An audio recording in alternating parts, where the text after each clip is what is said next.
கிறிஸ்துவுக்குள்ளான உங்கள் அனைவருக்கும் சமாதானம் உண்டாவதாக.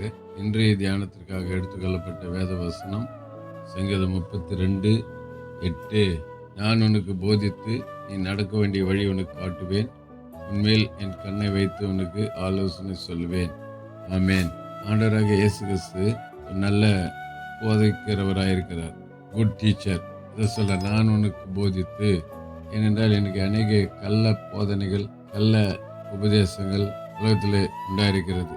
ஆகவே ஒரு நல்ல ஆசிரியர் சொல்றார், நான் உனக்கு போதித்து, அடுத்து சொல்ல நீ நடக்க வேண்டிய வழி உனக்கு காட்டுவேன்.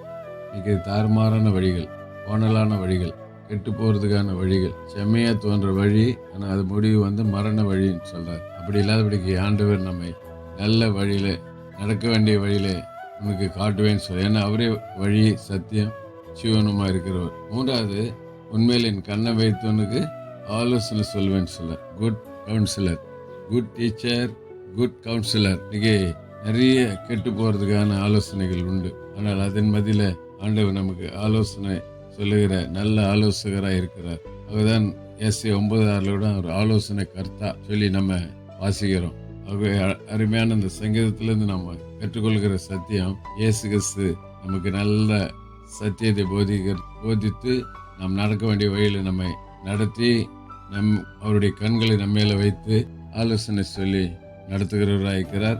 ஆகவே அவருடைய அடிச்சூடுகளை பின்பற்றி அவருடைய கரத்தை பிடித்து கொண்டு நாம வெற்றி நடைபெறுவோம். கர்த்தர் நம்மை பலப்படுத்துவாராக. செபிப்போம். நேசிக்க நல்ல தகப்பனே, நல்ல கொடுத்த நல்ல வார்த்தைக்கு நன்றி. நல்ல ஆசிரியராக, நல்ல ஆலோசகராக எங்களுக்கு இருக்கிறதுக்காக நன்றி. உடைய ஆலோசனையை நாள் கேட்டு ஒவ்வொரு நாளும் அதன்படி வாழ உதவிச்சு. இயேசு நாமத்திலே ஜெபிக்கிறோம் நல்ல பிதாவே, ஆமேன்.